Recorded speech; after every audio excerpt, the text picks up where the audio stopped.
بسم اللہ الرحمن الرحیم نحمده ونصلی ونسلم علی رسولہ الکریم وعلی آلہ الطیبین واصحابہ الطاہرین اما بعد۔ حضرات گرامی، نکاح متعہ اور نکاح مسیار کا تذکرہ کرنا، اس سے پہلے ہم حلالے کا ذکر کر چکے ہیں۔ نکاح متعہ جو ہے، دو فریق لڑکا اور لڑکی جو ہے آپس میں تھوڑے سے وقت کے لیے کوئی مدت کا تعین کرتے ہیں، ایک دن، ایک ماہ، ایک سال، تو نکاح کرتے ہیں۔ اس کے بعد جو ہے جو ہی وہ مدت پوری ہو جاتی ہے، نکاح خود بخود ختم ہو جاتا ہے۔ اسے نکاح متعہ کہا جاتا ہے، جیسا کہ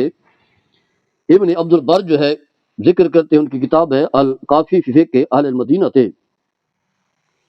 یعنی مرد عورت سے متعینہ مہر کے عوض، یعنی ایک حق مہر جو ہے، معاوضہ جو ہے طے ہوتا ہے 1,00,000 2,50,000 جیسے کم و بیش، ایک دن یا ایک مہینے یا کوئی بھی متعین مدت کے لیے شادی کرے کہ جیسے ہی وہ متعینہ مدت جو ہے ختم ہوگی، دونوں کے درمیان میاں بیوی کا رشتہ جو ہے وہ ختم ہو جائے گا۔ تو اسلام کے ابتدائی دور میں جو ہے اس کی اجازت تھی، باوقت ضرورت جو ہے وہ اجازت تھی، لیکن بعد میں یہ حکم جو ہے منسوخ ہو چکا ہے، اور قیامت تک جو ہے اس نکاح متعہ کو جو ہے حرام قرار دیا گیا ہے۔ جیسا کہ حدیث پاک میں آتا ہے، نبی کریم صلی اللہ تعالی علیہ وسلم نے فرمایا، اے لوگو، میں نے تمہیں عورتوں سے متعہ کی اجازت دی تھی، اب اللہ تعالیٰ نے اسے قیامت تک کے لیے حرام کر دیا ہے۔ اس لیے جس کسی کے پاس ان عورتوں میں سے کوئی عورت ہو تو وہ اس کا راستہ چھوڑ دے، اور جو کچھ تم لوگوں نے انہیں دیا ہے اس میں سے کوئی چیز بھی واپس نہ لے۔ سے مسلم کی حدیث ہے، حدیث کا نمبر ہے 1406۔ اور اسی طرح جو ہے ایک اور حدیث پاک میں آتا ہے، رسول اللہ صلی اللہ علیہ وسلم کے زمانے میں بنو عامر کی ایک خاتون سے راوی کہتے ہیں، یعنی صبرہ بن معبد کہتے ہیں کہ میں نے 2 سرخ چادروں کے بعد نکاح متعہ کیا، پھر رسول اللہ علیہ وسلم نے ہمیں نکاح متعہ سے جو ہے منع قرار دیا۔ یہ صحیح مسلم کی حدیث ہے۔ اور پھر علماء لکھتے ہیں، ان اللہ حرم ذالک علی یوم القیامت، اللہ تعالیٰ نے جو ہے قیامت تک جو ہے اسے حرام ٹھہرایا ہے۔ اس کے علاوہ مختلف خیر متعدد جو ہیں وہ دلائل جو ہیں وہ موجود ہیں۔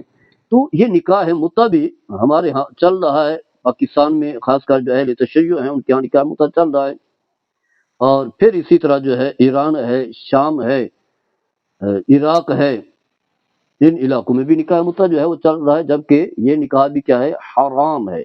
کیونکہ وہ مقصد پورا نہیں ہو رہا جو نکاح کا مقصد ہے، دونوں جو ہے بطور میاں بیوی کے رہیں اور دائمی نکاح ہو، جب تک کہ کوئی عذر نہ ہو، شرعی عذر نہ ہو، دونوں کا نباہ نہ ہو سکے، اس وقت تک جو ہے نکاح ختم نہیں ہو سکتا۔ اور نکاح ختم کرنے کا طریقہ وہی ہے،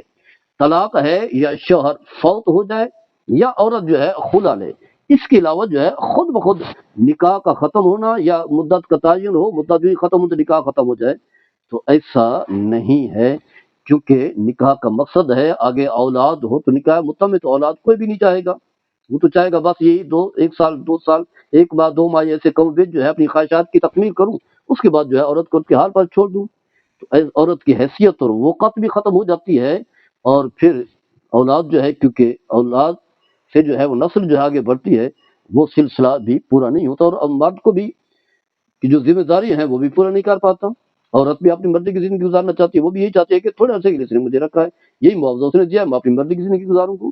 تو ایسا نکاح میں ایسا نہیں ہوتا۔ بیوی جو ہے شوہر کے حقوق کو پورا کر کے اس کی اطاعت کر رہی ہوتی ہے،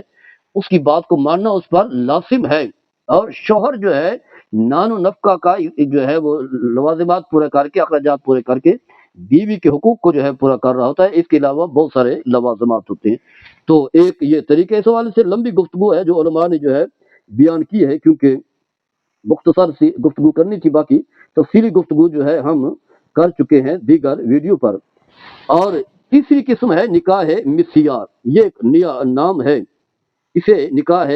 نہاریات بھی کہا جاتا ہے، نکاح لیالیات بھی کہا جاتا ہے، یعنی مطلب یہ ہے کہ کچھ راتیں گزارنا یا کچھ دن، کچھ وقت جو ہے وہ گزارنا۔